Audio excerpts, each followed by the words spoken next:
Lindsay here, the Frugal Crafter. Today in Stamp School we are going to learn some basic alcohol marker blending and also how to mix our old supplies with our brand new supplies. So it should help you get a little more use out of your stash, which I think is really important. This video is brought to you by Art Neko. You can find them online at artneko.com. They make this stamp, which will be coloring today, and I'll link that below. And they're offering 10% off to anyone that mentions the Frugal Crafter when they order, or if your order's over $50, you can get free shipping. One or the other, and you get whatever discount is greater. So I thank them so much for their support. So the first thing that we're going to do is look at some of these supplies. I decided that I haven't used ribbon in a while, so I was looking through my ribbon drawer and I found some very interesting trims. I found this kind of like woven grass trim. I found this quatrefoil ribbon. I found this, it's like a decorative, laser cut decorative tape that I just had a little scrap of that I saved. And these all seem to have this kind of Moroccan feel, and I really liked it. I found this like, I don't know, kind of woven thing. I'm sure I picked up on, I picked up for $1 at Joann's on clearance at some point. And these are some new stickers that I got for Christmas from my daughter Lila, and I thought those orange ones would go really well. And where I started from was this paper from Authentique. I love the blue and orange combination, and I thought that that would be really pretty with that butterfly.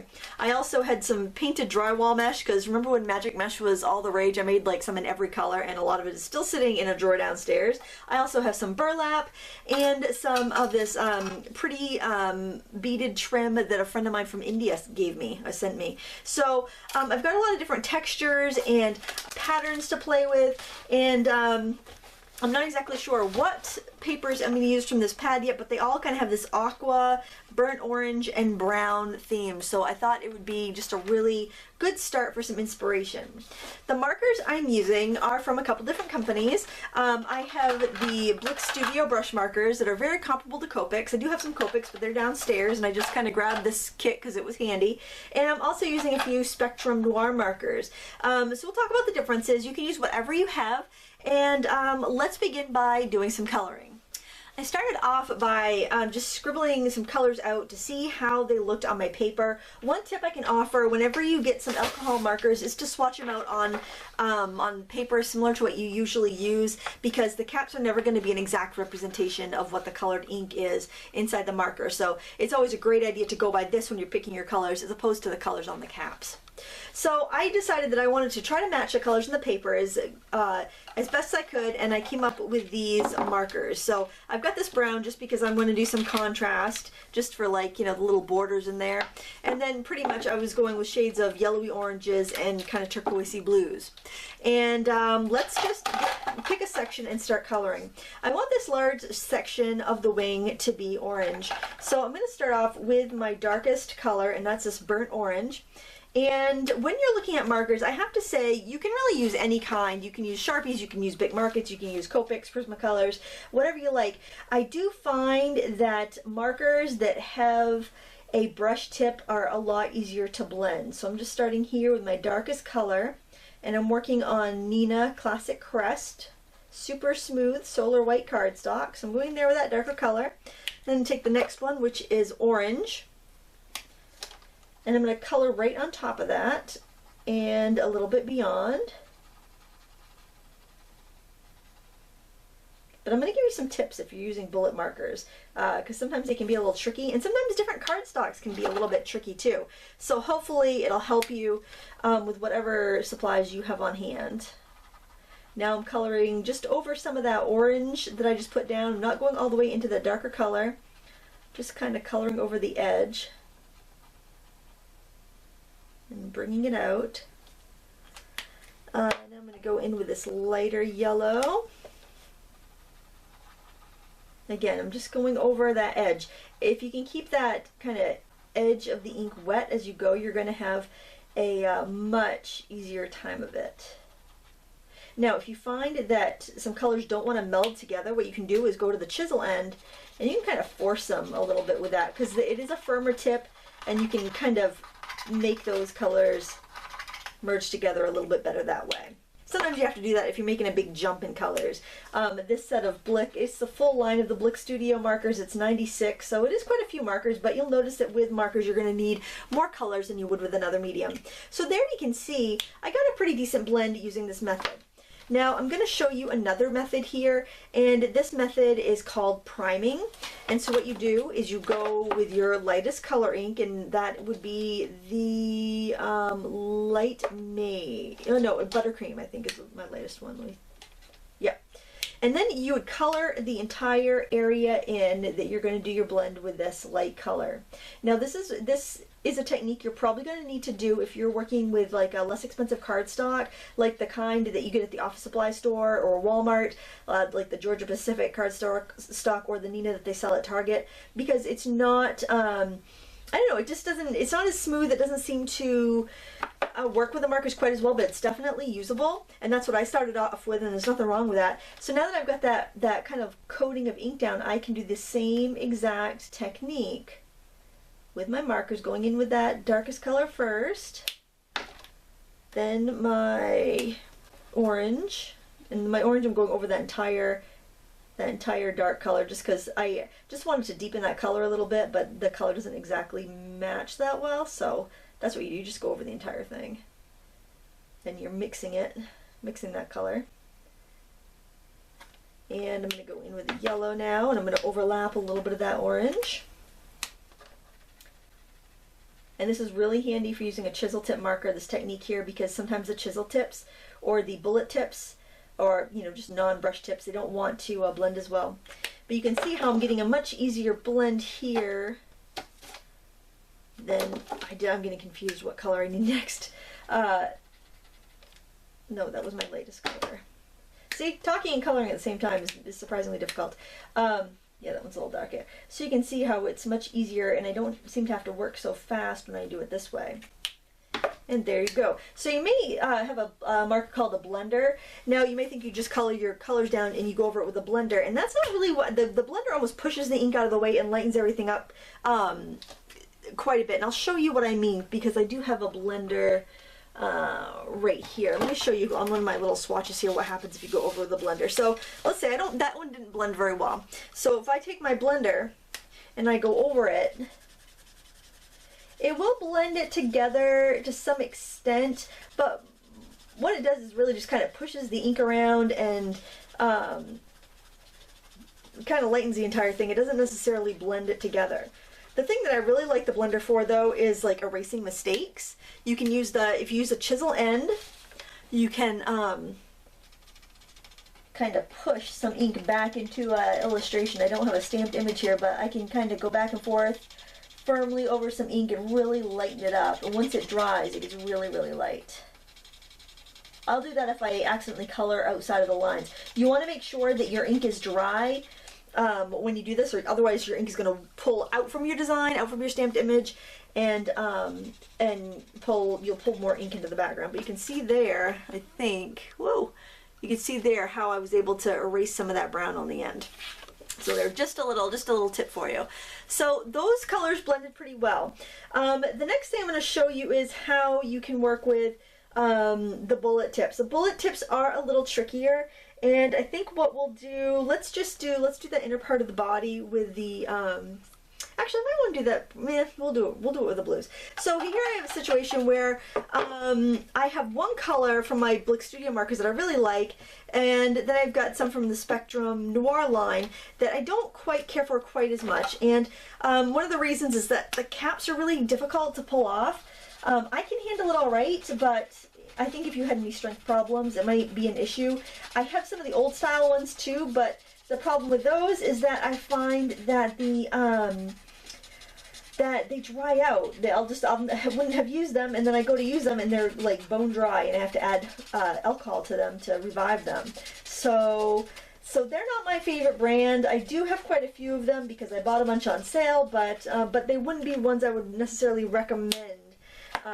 Unless you get a really awesome deal. So I have primed that. You can barely see it. It's such a really pale green. Now I'm going to go in, and I think I'll just try to stick the darker color to the top and just let it fade down, because that will be a little bit easier than trying to go from the outsides of everything and working it in, since this is a beginner tutorial. So I'm just pulling this color down. I like this color, but it's not exactly a perfect match for the ones that I'm using. So again, what I'm going to do is I'm going to take my darkest of these turquoises here, and I'm going to go over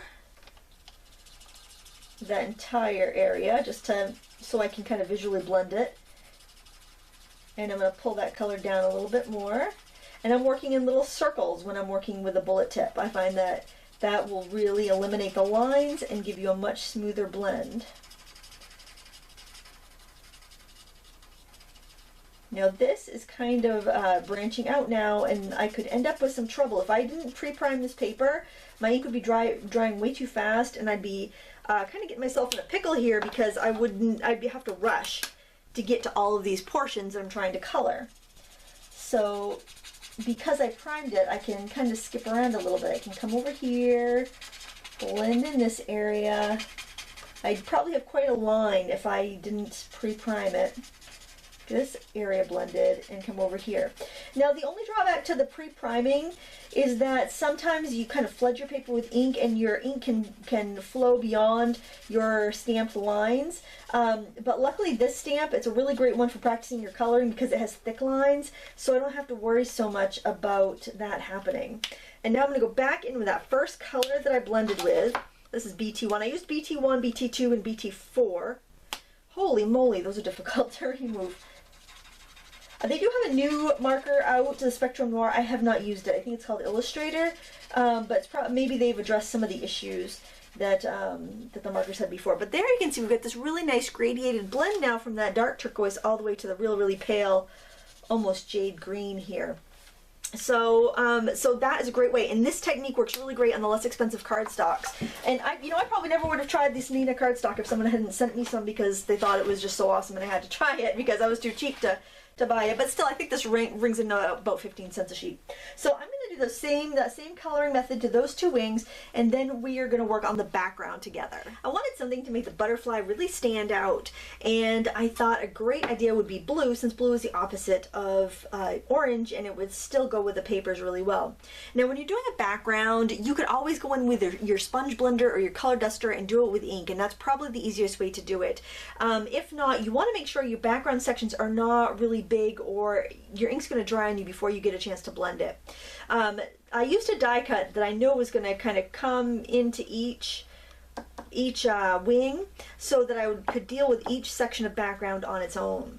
So I think we'll begin up with this one right here, and they're all going to be done the same way, so we'll just do one together and then we can finish the rest on their own. I'm going in with a really pale blue. This is 008. Now this is the Blick color. I have to say their numbers don't really correlate with anything, so sometimes in a lot of marker lines the numbers mean something, like they go with how light they are, and there's like a color code, but with the Blick ones there aren't, probably because it's just kind of, I don't know, it's weird. Their colors don't seem to go with anything. But with like the Spectrum, if you look at the Spectrum Noir ones, they've got your color family, blue, turquoise, and then how dark they are or light they are, and they go for like 1 would be the lightest and 10 to be the darkest, or 9 would be the darkest. So so that's kind of weird. I don't know why that is. Some do it, some don't.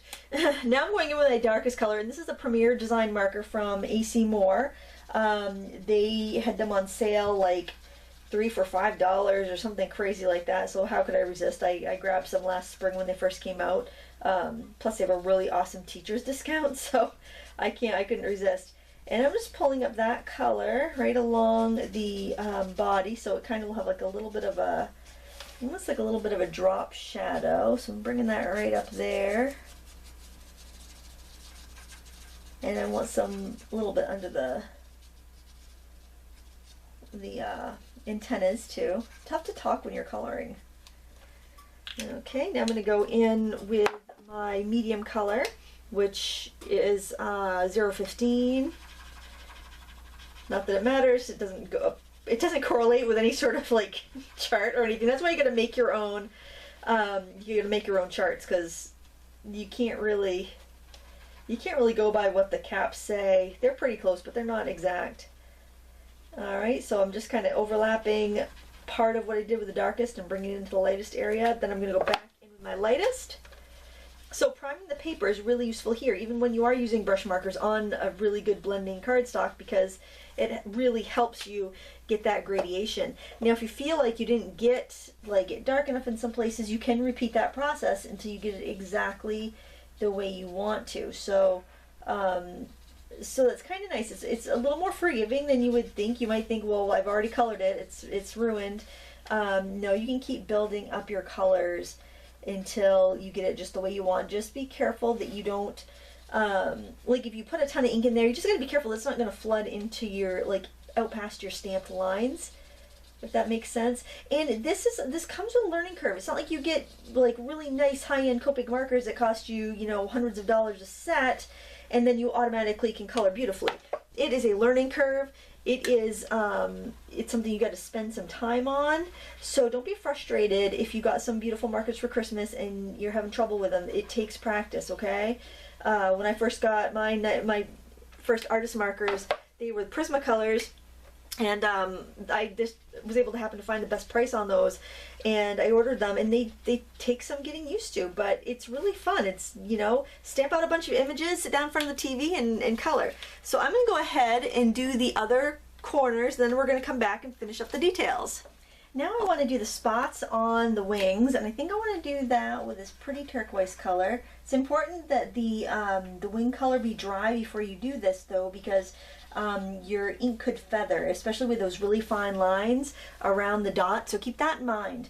Another thing I would like to mention as far as tips go, I recommend that you keep your markers on their sides, so store them horizontally so both ends will get inked, because you have double-ended markers usually, and that way both ends of the markers can be inked. And also, before making a huge investment in markers, because they're not for everybody, they could be a little bit, they can be a bit tedious to use. So if you're not sure if that's something that you're up for, if you have a friend that has, you know, some Copics or Prismacolors or something like that, you know, a decent marker, I would borrow theirs and see if they could give you some tips, and then try it and see if it's for you. A lot of the tutorials on YouTube are speed paints, and they're very satisfying to watch, but as you can see here, it takes time to color in an image, and this isn't a huge image, and you know, I didn't show you coloring every single part of it, so keep that in mind. I mean, you're looking at spending you know, a half an hour on an image like this, where, you know, you could probably watercolor it in 5 minutes. So just also keep that in mind. I don't want you to go buy something that isn't going to fit with your personality and how you like to create. So I wanted to make sure I put that out there, because it can be so tempting to collect all of the supplies and then realize they don't all, you know, fit your style. So if you can borrow a set, it's a great idea. Or start off with, like I did, I started off with some Bic Markits. I got the big set of Bic Markits and a couple like really light shades of Prismacolor. I picked them up with my coupons one at a time at the craft store, and then, you know, I tried it out to see if I liked it before I made a big investment. So now I'm going to clear off my markers, get my card making supplies together, and we will put together this card. Because this blue wasn't exactly like the blues that were in the paper pack, I decided that I would put this kind of on an orange-based paper. That way you wouldn't notice that it wasn't an exact match. The inner part of the body was pretty close, but this border that I put on really wasn't. So what I'm going to do is put some of this paper down on the edge. And since it's double-sided paper and I have a hard time deciding what side to use, I'm actually going to stick it down, and then I'm going to tear it so I can fold it over, and then I can kind of have some of that other paper revealed. So I'm just going to tear this down freehand and fold this over, so that way I get to see some of that back side of the paper as well, which is kind of pretty. Now another thing I want to do is layer some of these embellishments, some of these different fibers that I have. And I think I'm going to put on the mesh, because that really isn't going to be very thick. It's not really going to detract, but I think it adds a nice just layer of interest. And let me think about this burlap. Let's see how that burlap looks. I think I like that burlap too. And then maybe a little bit of this ribbon on top. I think that looks really nice. And then I think I will layer this right on top, and I still have room for a little sentiment there. I decided to dig further into the old stash of moldy oldies in my craft room, and I found some really fun little embellishments. I am kind of in between working downstairs in my craft room and upstairs in my office, so I'm like constantly running up and down stairs for things that I forget. And I thought, oh, I was looking for my stapler, but then I found some brads, and I thought that'll be cool. I can attach a sandwich of interesting fibers with some brads. I liked having that really heavy-duty punch there, that crocodile, because I can go through all of these different textures without damaging any tools, so that's really, really handy. I'll put that one in there. Remember the square brad? These are like seriously moldy. I don't even know when these were. It's been a while since those have been really popular. I gotta turn it though because my prongs were sticking over the edge. And I've got this little clip here too, which I think is kind of fun. I'm just gonna stick that in there. I don't know. It's gonna be difficult to mail. This will have to be something that I hand deliver somebody. And I'm thinking, I've got this little thank you that's like aqua, then I've got this other little thank you charm that's blue, and I just like both of them, so I think I'm going to use them both. And then let's use some foam squares to adhere this on. It'll give us some nice dimension. Okay, we'll get all those pesky tabs out of the way. Let's put that down there and see how that looks. Oh, you know what? That would be kind of cool. We can do a little bit of this trim. We can clip a little bit of that on there with that little binder clip. That way I don't have to use up a bunch of it, so I can keep hoarding it like I have been for the past few years. And I can clip that right onto the edge of my card. Whoops, I got a little thread there. Probably a cat hair, because the cats love when I move up into the office in the winter. They like to lay on my table. And we'll stick this little label. I wish I still made these. If anyone has seen these recently, let me know. These little thank you labels. They're fabric. They're just super sweet, and I think they were like, I think the ones I have were like just a Joann Fabrics, you know, house brand thing, but I always thought they were really pretty. So there you have it. I'll give you a little kind of close-up look there. A fun thank you card. You learned how to mix old and new materials together, and you also learned some basic coloring. I hope you found it useful. Please let me know if you have any questions in the comments below. You can use whatever alcohol markers you like for this.